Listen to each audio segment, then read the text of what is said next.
Thanks for joining, everybody. We'll get started in another minute. Just letting a couple more people in.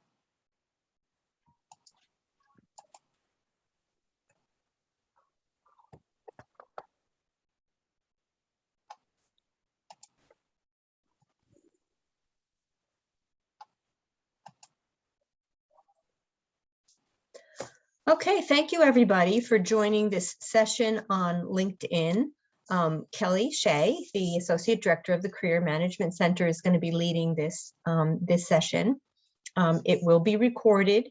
We will be sharing the QR code at the end. In addition, if you have any questions, please submit them via the chat. We'll try to respond to them as we go along, and certainly leave plenty of time at the end. I want to give a shout out to Kelly because we wanted to keep this presentation on schedule and not reschedule, but she's dealing with a child who has COVID at the moment. It's been going through her entire family. So I joke that has been in COVID imprisonment for the past 4 or 5 weeks. So again, so as you see, you might hear her child in the background.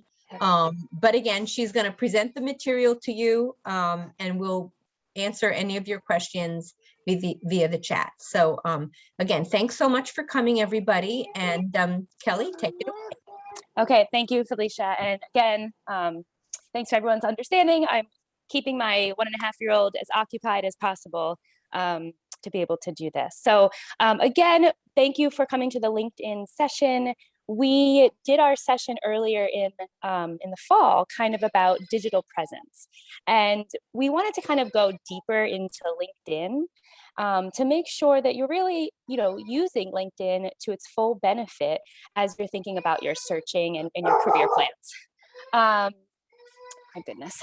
So LinkedIn, there's a couple of reasons why we really suggest that you use LinkedIn.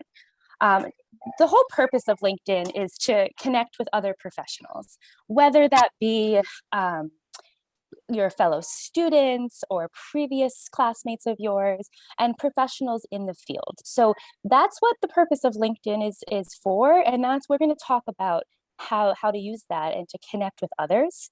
Of course, LinkedIn is a great resource for learning of opportunities and also thinking on brainstorming other companies that you might not even know existed. And we're going to talk and share some stories about how we've had students, current students, and alumni get recruited on LinkedIn, and that recruiters and companies are looking at your LinkedIn. So you want to make sure you're kind of having it where you want it to be to maximize its benefits. Of course, staying up to date with your industry or companies of interest is a great way. LinkedIn can kind of keep you up to date with anything that's new happening. And then, of course, growing your network. And we're doing a whole other session about networking next month. But LinkedIn is a really, really wonderful tool as you think about kind of your network and how to kind of grow that. Okay, so when I think about LinkedIn, a few things that I really like to kind of break it down is these three pieces: branding yourself and branding who you are on LinkedIn and what other people are seeing, connecting with other professionals, whether your classmates or with recruiters, and then expanding your presence and kind of growing your professional network on LinkedIn. Sorry, Felicia, can you just give one slide?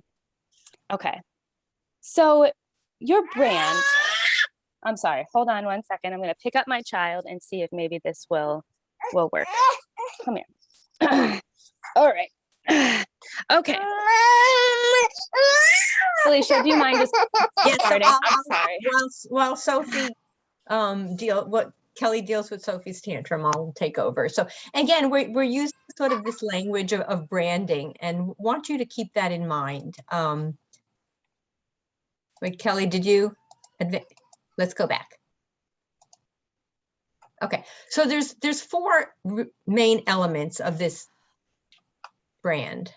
Your picture, your headline, your summary, and your experiences. So those are the 4 main elements that are going to make up your brand. So let's start on the first one, which is picture.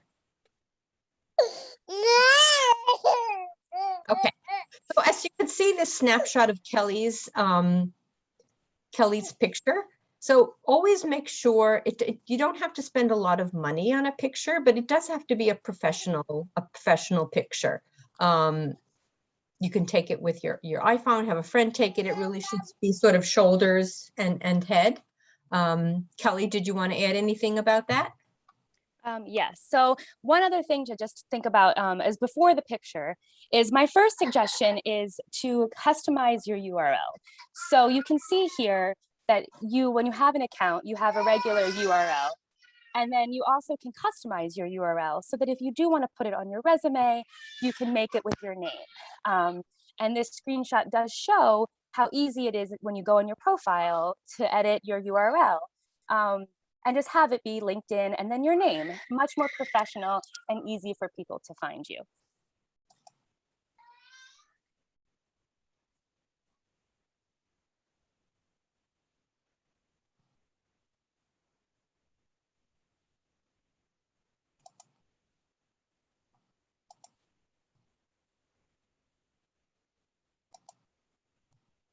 Just bear with me for a minute.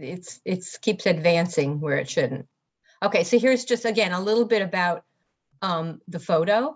You can take a photo, best sort of on an overcast day, not in direct sunlight. Use a background that's a simple cityscape, a park, or a wall. You don't want a distracting background. Just like if you're doing a Zoom call for an interview, you want to make sure that your background is just sort of a neutral space so that the focus is on you.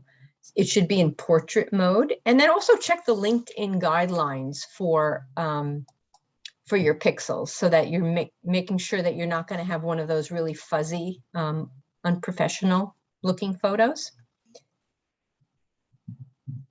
Kelly also suggests using sort of Canva. So I don't know how many of you are familiar with that, but that's where you can also create some really good images and then put it onto your LinkedIn profile.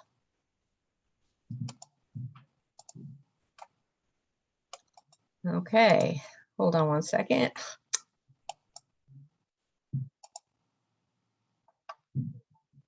Kelly, it's advanced too much. Can you go back? Okay. We did photo, and now. All right, I'm here. This could not be more of a nightmare. Okay, so you did photo. So now, so you did all this piece, right, Felicia? We did this piece. Okay, and did you talk about the cover photo in detail? You can go, I just mentioned Canva, but you can go on that. So obviously, other than your photo, which Felicia mentioned, the cover photo is something that a lot of people don't utilize, and it's something that can be helpful to kind of advance your brand. So whether, if you like taking photographs, if you want to utilize that for a landscape or something from a travel, or if you have something else that's kind of relevant to who you are, that sometimes is a good cover photo.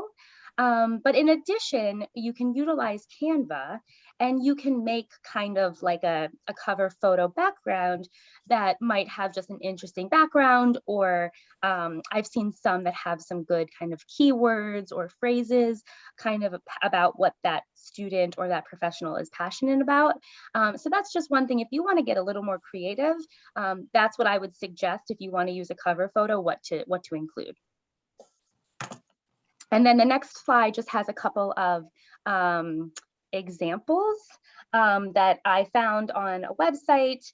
There is a really great person. His name is Austin Belhack or Belsack, I think, and he used to work at Google and Microsoft, and he has a really great podcast all about kind of recruitment and career.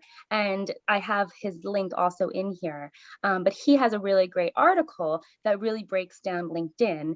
And these are just some of the examples that he provided that I thought were good to see, not only the picture that the person is having, but also the cover photo. So obviously this one girl has a background, like a landscape, and then this other one, I think he was a teacher or some sort, and he has something where he was doing a presentation. So just to give you a little idea of ways that you can kind of infuse a little bit of your personality and your goals in your LinkedIn profile. Okay. So the next thing to talk about is your headline. So that is where, when you look up your profile, a lot of times, currently it'll say like the current position that the person is in, or yours potentially might say something like graduate student. It kind of pulls from what you're currently doing. So one way to kind of really, again, boost your LinkedIn profile is to customize that headline a little bit more. And the reason for that is recruiters use LinkedIn, as we said, to look for people and look for talent. And they really look for those keywords. And if you have some of those keywords in your headline, you will likely show up higher on their search list than if you just had something more generic. And also it's a good way to kind of show some of your experiences or your skills or your passions, kind of like a little tagline perhaps. And like I said, there's nothing wrong if you right now say, well, my LinkedIn says graduate student. There's nothing wrong with that. That is what you're doing, but it's very similar to hundreds or thousands of other people. So if you want to stand out a little bit more, the two suggestions to do so would be using some relevant keywords from job postings, and then combining that with kind of what you're passionate about and kind of what your interest is. As I said, the link here is for Cultivated Culture. It is that podcast that I really think is really valuable if you're interested in looking. But I just put together an example that kind of showed and took some of the tips. So you obviously could modify this how you want, and this is just a suggestion, but Yale MPH 2023, maternal and child health advocate, and then having some of these keywords like SAS or R, especially if that's potentially in some of the job postings or internship postings that you're interested in, research assistant, if you're currently doing that, and community health worker. So, this is a good kind of little summary of kind of who you are and what you're about, more than just a graduate student. So keep that in mind as you're thinking about, when someone looks at your profile, what are they going to see in your headline, and how are you going to stand out compared to other candidates? Okay. And then again, this was just one example from that website that I shared. He had a lot of more seasoned professionals that he had about, but this one was had a data scientist position that I thought was a little bit relevant, just kind of showing how he did it. He also suggests, again, he works with higher level executives, having metrics in your headline when possible. As a graduate student right now, you might not have that, and that's okay. So just keeping that in mind, I think my example might have been a little bit more relevant for a lot of our current students, but you could see here how he suggests it. And when you look at a lot of other people's LinkedIn, if you're looking at other professionals, alums, you're going to see that most people don't do this. They just kind of have the generic headline. So by doing this, again, is just kind of boosting yourself and marketing yourself a little bit differently. And if I can just add, so the keywords are super important, okay? And the keywords should represent your experience and strengths at this point in time, not aspirational. So not things that you want to be good at, but sort of things that you can offer at this point in time. But again, the keywords are super, super important, not just in LinkedIn, but in your resumes and your cover letters as well. Thank you. Okay, and then the next section that just kind of to talk a little bit about is the about section. So, you know, the section under your profile, under your headline, it's usually is, I think it says about or about me. And this is a really underutilized section. Sometimes people just leave it blank because they don't quite know what to say. But really, this is a good section to kind of summarize and a little bit sell kind of your experiences to whoever might be looking at your profile. And you can somewhat think of it like a virtual pitch or a virtual handshake, so that when someone's, you know, a recruiter might be looking at your profile, they get to know a little bit more about you in a more narrative form than just simply looking at your experiences. So I would, you know, definitely utilize this section to kind of discuss who you are and why someone who's looking at your profile might be interested in talking with you more or learning more about your background. And then again, this article, again, I think it was a really, really great article. It has a lot of information, but I've taken pieces that I think are really helpful. He suggests, you know, when you're thinking about, well, what do I put in this about section? His suggestions, again, is in this 4-part, is a little opening statement that kind of gives an overview of your background. And again, some of those keywords that might, again, be relevant for internship or job opportunities. If you have any kind of past accomplishments or kind of good deliverables that you're really proud of, you could always include those in there as well. And then, you know, if you want to have also something about kind of what you do outside of work, you could include that if you feel like it's relevant. And I've seen ones, and he suggests it too, that having some type of statement towards the end of kind of maybe as a student, what types of opportunities you're looking for, what are you hoping to do with your degree, with your MPH degree, and then if you want to leave your actual email address, you can do that for people to maybe get into touch with you. So that's a good kind of overview of kind of giving you some guidelines of what should you be saying in that section, and everyone's is going to be different. It shouldn't be a long essay of everything you've ever done. It shouldn't be a cover letter or anything like that. It can be a narrative form, and you can use the pronouns I and such. But it's, again, a good way for someone to say, you know, who is Kelly Shea? I want to read this, learn about kind of what she's passionate about, what she's interested in. And then if I want to talk to her more, I can hopefully figure out how to do that. Anything to add about that, Felicia?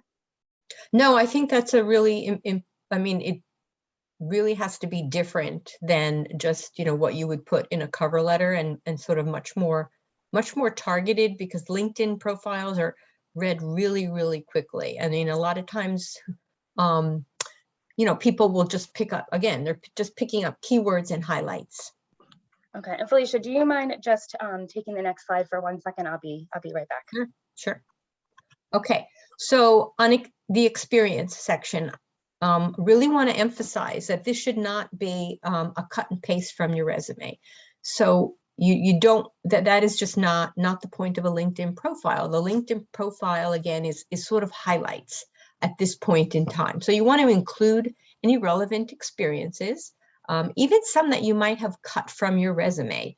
But you don't want it to be a sort of a dumping ground for everything that you've done, every activity, every volunteer, every professional experience that you've had. So you really have to be very, very targeted.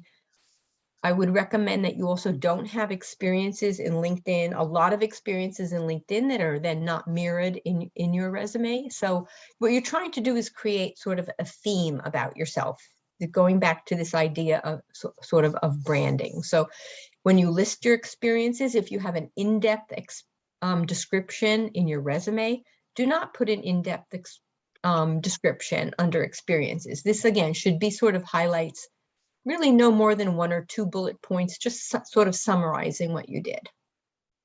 Great, thank you. It's just frozen, hold on. Yeah. Here we go. Okay, and then once you feel like your profile is kind of good to go, again, has the custom URL, has the picture, and maybe has that headline or that summary, a good next thing to do is really utilize LinkedIn to connect with other people. And within this section, we're going to talk a little bit about kind of how to do that. And then also some privacy settings that you might want to look at as you're using LinkedIn. So connecting with someone is very important, that you have a purpose of why you're connecting with them. So it's not, connecting with random people that you really you've never met, and you have no kind of idea of why you want to connect with them. You want to connect with a purpose. So whether you do it with an alum or it can be a complete stranger, you can see here you can connect with them or you can message them. The message, you do need LinkedIn Premium, which I don't think you need.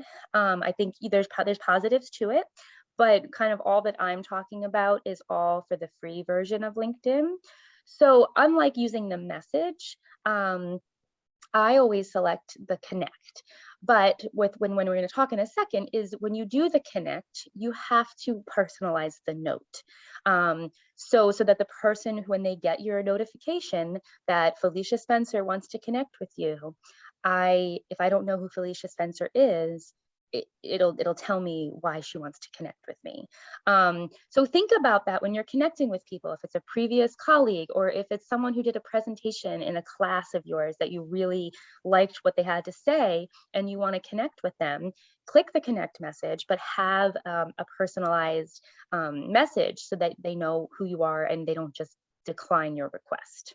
Yeah, I just want to emphasize that, because if you send the default message, which is, Kelly Shea wants to connect with you, when I get those, I never respond to them, because if you don't have to write, this is not a cover letter. You're literally writing 1 or 2 sentences, but you're personalizing it.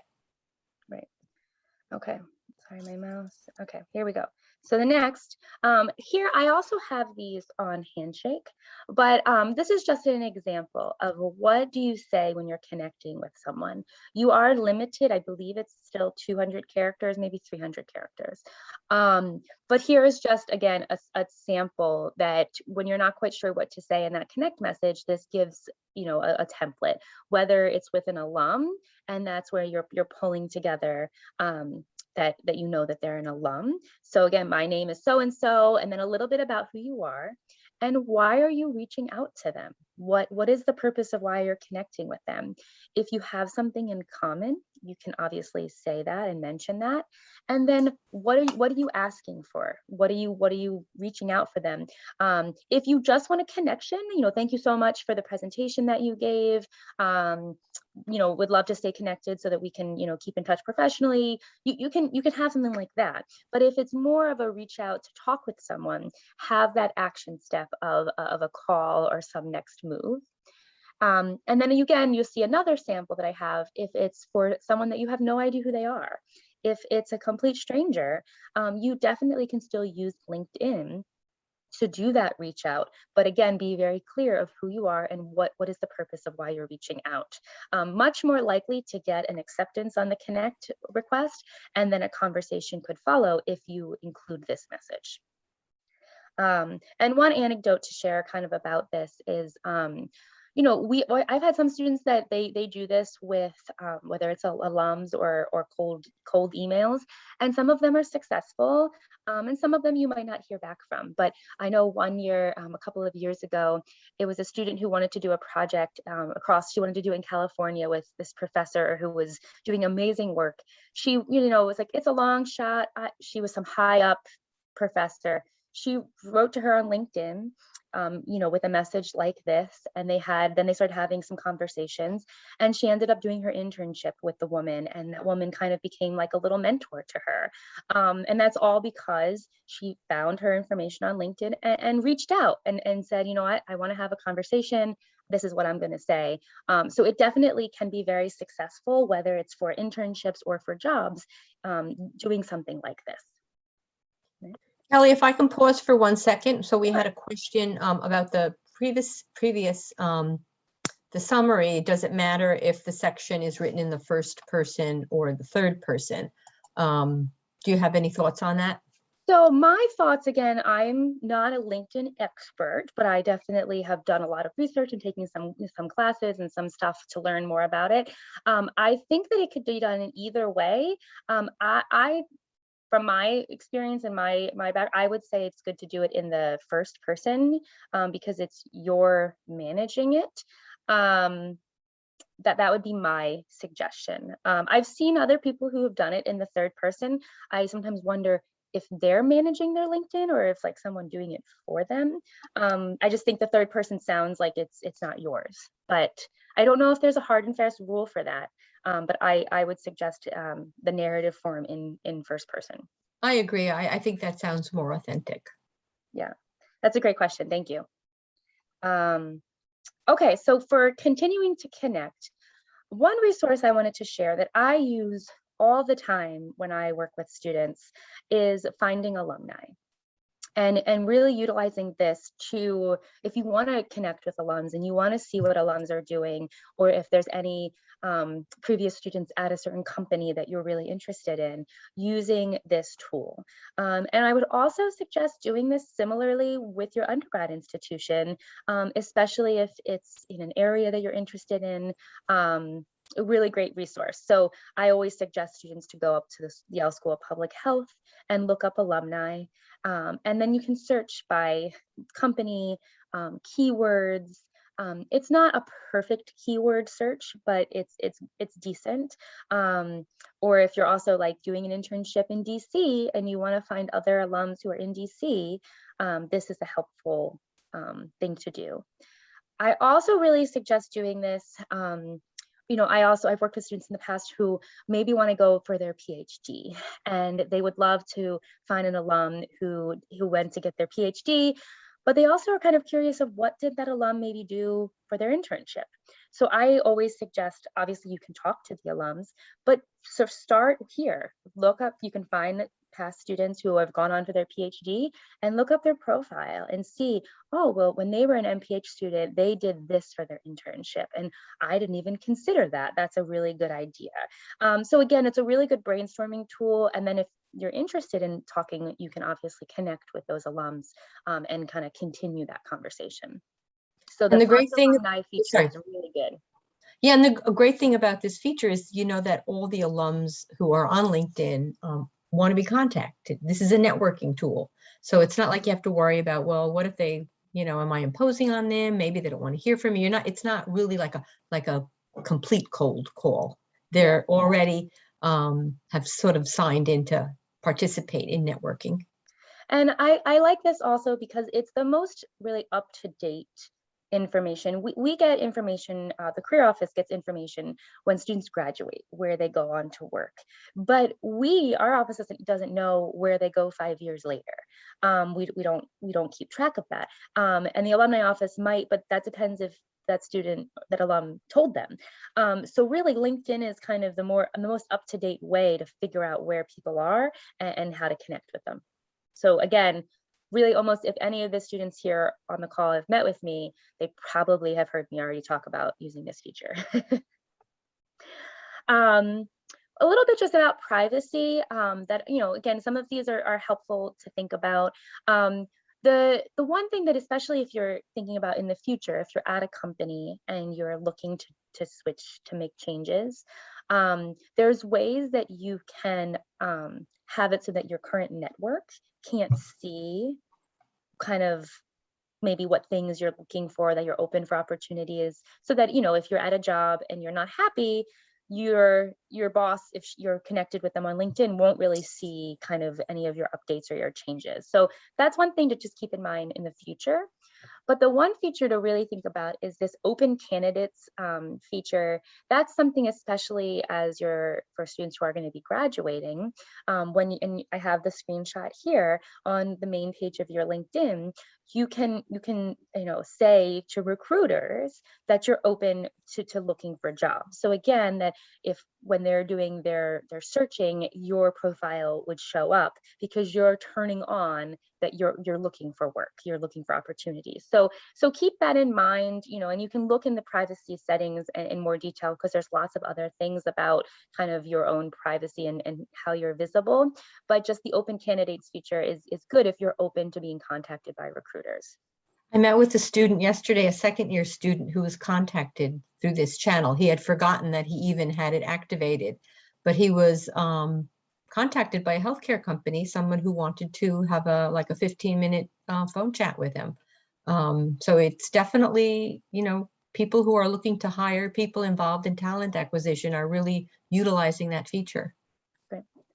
And then the other piece, just to see, is viewing anonymously. So this is something that I don't think it's a big deal to have it as, viewing anonymously. But if you're looking at, people's profiles, a lot of alumni profiles, and you just would rather, because sometimes they can see, who has viewed their profile, especially I believe if they have premium, they can see who's viewed their profile.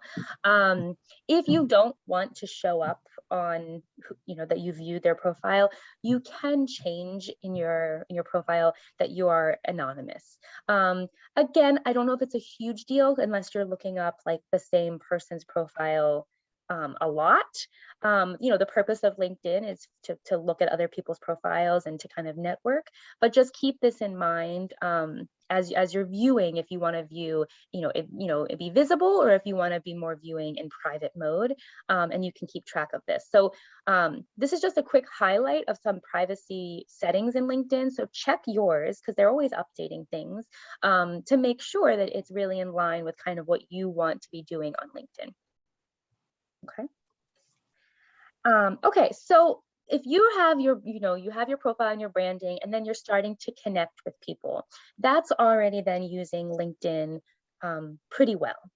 But my next suggestion would be kind of in more of expanding your presence on LinkedIn, and really maximizing the full benefit of what LinkedIn can offer. And in doing so, really, I think I encourage students to join groups, professional interest groups, or volunteer organization groups that are interesting to you or that you're a part of. That's really good to kind of stay connected and to continue to grow that network. And then of course, organizations. If you are really interested in working at the UN, or really interested in working at a specific nonprofit or foundation, or whatever it is, following that organization on LinkedIn will help you kind of stay up to date with things that are in the news about them, any opportunities that might come up. This is one thing I used with a student a couple weeks ago, and I suggested that she do this so that when she's in her interview and they say, why are you interested in this company? She could potentially find something interesting that she saw on their LinkedIn and bring that up in the interview to show that she is paying attention to what that company is doing. And when we did interview prep, she blended that in really well with her answer that showed, that she was really keeping up to date with the new product that they just released. And I think that could be very impressive in an interview, that it's not that you're just randomly applying, that you're really invested and you are up to date with what that company is doing. And then of course, we're going to talk a little bit about kind of being active and contributing to LinkedIn to kind of boost your presence, and then the job feature, the job search feature. But one thing, again, that I really like doing, and again, if any student has met with me, they will laugh because I do this with my students. When you're thinking like for your internship, like, I don't know what I want to do for my internship, I'm not really sure where to look.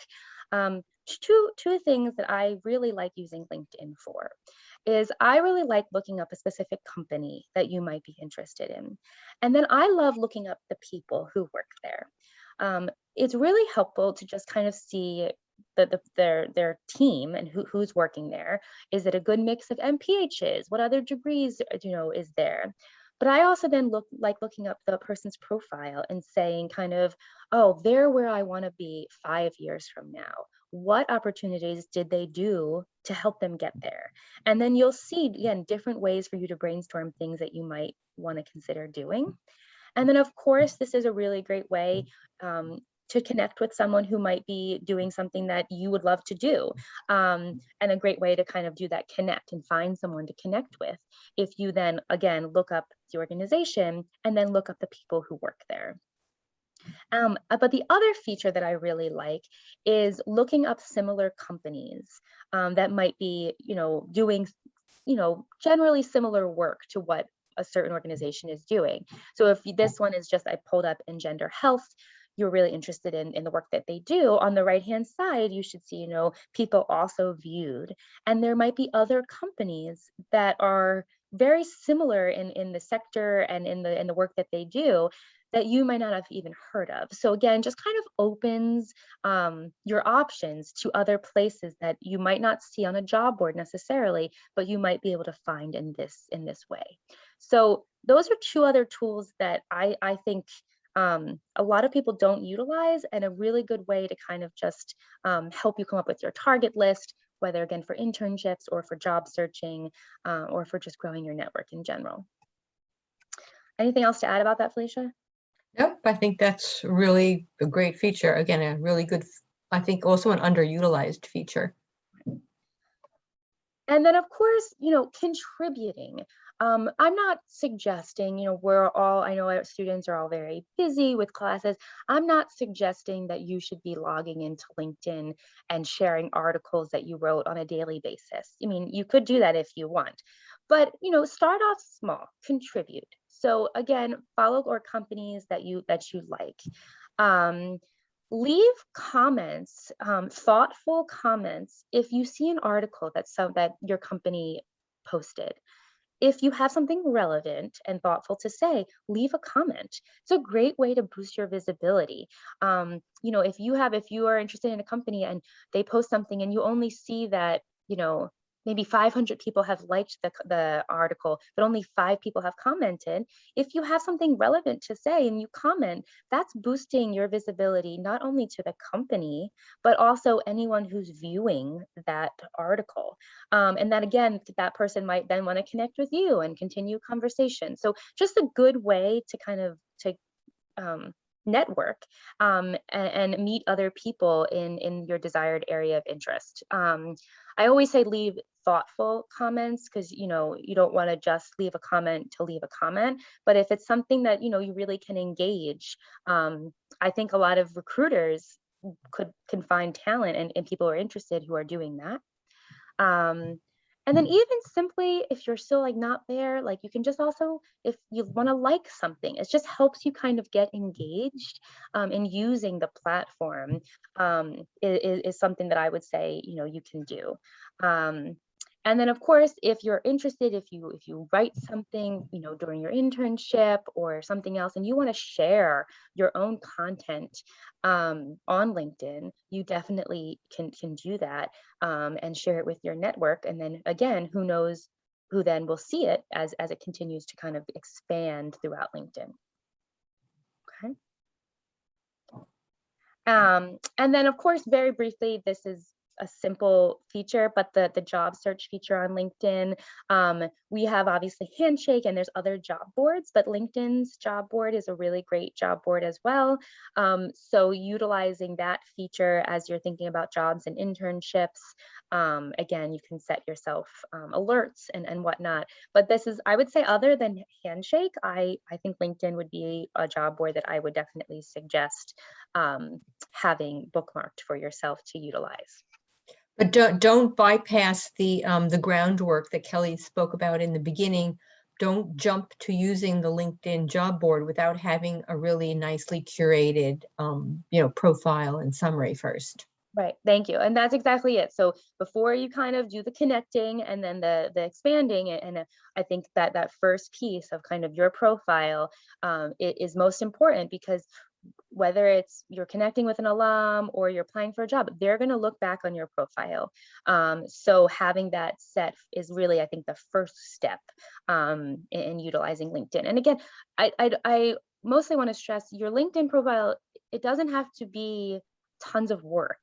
But it's something that you shouldn't just make and then leave flat for 3 months. I would say, download the app is really good. Use LinkedIn if you want to check it a couple times a week, again, to stay up to date. But it shouldn't really, I would not suggest that it take up too much of your time. But it is a very, very important feature that can really help you in the internship search and in growing your network. And then kind of speaking on this, we are doing a whole other session on March 15th, where we talk about networking, and we talk a lot about how to use LinkedIn with networking, but we talk about networking in general, but kind of would expand even more in depth with this on kind of how to grow that network and how to do informational interviews and all of those things. But I just wanted to mention, if that's something that's interesting to you, or you're thinking, I don't really know how to network, I'm not really good at networking, I would definitely encourage you to come to that session. So that kind of gives a good wrap up of LinkedIn. We definitely have time for questions, and I'm going to share the QR code in a moment. I appreciate the patience in the beginning of the workshop when there was a little bit of chaos. I'm happy to answer any questions that anyone might have, kind of that I maybe didn't cover or you want me to expand upon. Hi, Kelly. I had a quick question about what to do if we didn't know about LinkedIn, and like I joined like 6 years ago and I added a bunch of connections, like I didn't know like the correct thing, and now I have a bunch of connections that half of them are real, and then, or actually more 1/3 of them are real, but for the most part they're just people that I click connect with because I thought they looked like interesting people. Is there like an easier way to just delete them one by one that you know of, or is it just better to just delete the profile and then create a new one? So that's a great question. So I guess I would say, a couple things, and you either can, if they're really completely irrelevant and you have no idea why you connected with them, when you connect, seems complete, you could remove the connection. But if it's someone potentially that you connected with, a couple of years ago, and there still potentially could be an interest, I think you could leave the connection, or potentially, if it was relevant, like rekindle the connection. I wouldn't necessarily worry about like deleting people that you added 6 years ago. I would say potentially try to maybe just focus on like kind of going forward. But I mean, I've had some people even on mine who, again, a couple of years ago, I accepted them and I have no idea who they are. So yeah, you could definitely remove them if you see their profile. But think about, before you remove someone, is this someone that you could want to reconnect with somehow, or establish an actual connection with? You could do that. Does that answer your question? Thank you so much. You're welcome. What other questions? Any other questions? You can either unmute yourself or submit via the chat. I do see a direct message. One person suggested that if they have 2 names, for example, if they have, a first name, but then a nickname, which one should they put? So I would say, I think it's really it's up to you. It is a professional platform. So I would say maybe whatever you're going to be using applying for jobs, you can do so. But if you do have, I think I see your example, your first name and then your nickname and abbreviation, I think that works completely fine as well. You want to make it not too confusing for someone to know what name to call you. But I think how you suggested it is fine. But again, whatever name you're really using in your applications is one that I would suggest be on your LinkedIn. Right. And so for those of you, so for those of our Asian students who sometimes use sort of have their official name, and then they'll pick an American in sort of an English name, but it's not really their official name. Sometimes what I suggest is have their name that they were given at birth, and then in parentheses the English name they use, and then their last name, because consistency is important. You don't want to use sort of that adopted name and then on an official document like a job application have a different name, because that just sometimes raises red flags. Yeah. Thank you. And then I got another direct message. Is there any way to show up better on LinkedIn if you have a very common name? So that's a great question. And there's a couple of things that I might suggest. So one thing is obviously if you have some of those keywords, depending on course on who's searching for you, if a recruiter is searching for you, those keywords would be helpful. One thing that I learned recently is people who have more than 500 connections show up higher on the list. But I would say, don't just go, get 100 random connections to show up again higher on the list. But I think even myself, I'm at like 480 and that's fine with me. But that's just one way that I've read and I've learned that you can be higher up is by having more followers. You're more of like a star LinkedIn member and you might show up higher. That's at least the only two methods I'm aware of. Again, there might be others, but those are the two kind of methods that I could share that I know about.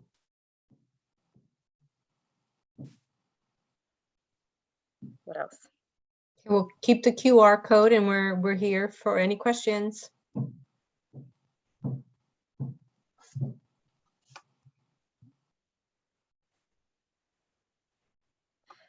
And as you're doing your LinkedIn, if you want, someone to look over your LinkedIn profile, Felicia are happy to do that. But I'm hoping that kind of with these suggestions and these tips, that it gives you the good steps to kind of feel confident in how your LinkedIn profile is looking. So thank you so much for attending, everybody. This has been recorded and it will be up on Canvas. And we will stay on to answer any questions.